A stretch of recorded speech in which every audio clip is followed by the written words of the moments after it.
मेरे बच्चे, आज मैं तुमसे सच्ची बात कहने वाला हूँ।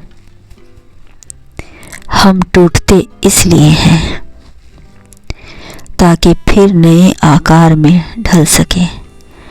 जब भी तुमने रिश्ते की शुरुआत करो, सच्चाई के साथ करो, जिससे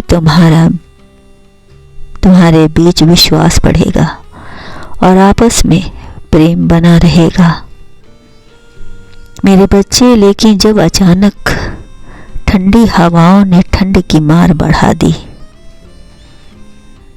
तो इंसान करे तो क्या करे। धूप खिली रहने के बावजूद सुबह और रात तापमान में कमी देखने को मिल रही है।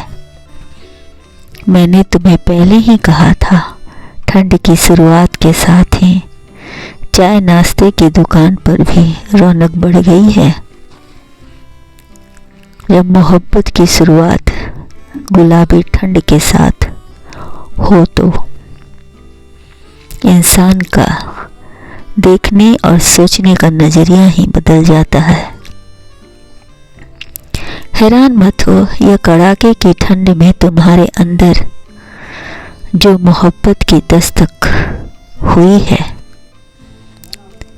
ऐसे कोई बच भी नहीं सकता, क्योंकि मोहब्बत के वास्तविकता को परख यही है कि प्रेम की भावना है तो प्रेम को ही समझता है। मेरे बच्चे, जिससे भी लगन लग जाए तो उसका दास बन जाता है।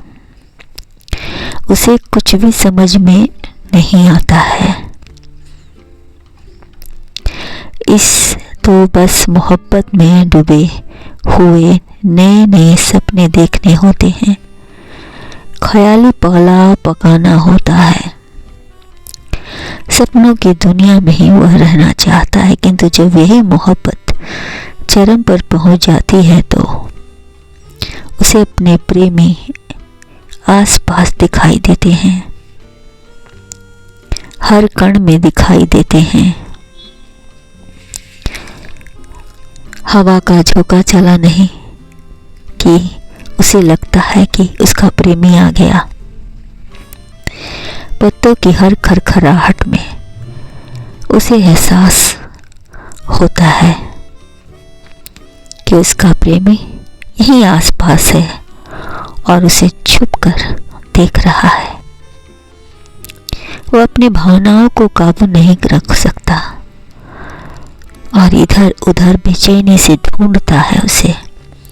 वह उसके लिए तरह तरह के व्यंजन बनाते हैं, तरह तरह के हिल स्टेशन के ख्वाब देखता है, शादी का जोड़ा देखा है और प्रेमी संग तीर्थ स्थान की यात्रा पर जाता है। अनगिनत ख्वाब को अपने मन मस्तिष्क में वह बुन रहा लेता है, और जब प्रेमी वास्तव में उसके समक्ष होता है तो उसके हाथ पैर फूलने लगते हैं। अगले चरण में क्या करेगा, इसी उधेड़-बुन में वहीं खड़ा रहता है। यह तो ईश्वर की मेहरबानियां हैं जो समय रहते प्रेमी जोड़ों को मिलाने का प्रयास करते हैं, हर तरह के संकेत भेजते हैं ताकि वे अपने प्यार को खुद अपनाने की चेष्टा करें। सच्चे प्रेम करने वाले को तो ईश्वर का आशीर्वाद प्राप्त होता है। मेरे बच्चे, तुम्हें भी ईश्वर का आशीर्वाद प्राप्त है। हमेशा खुश रहो।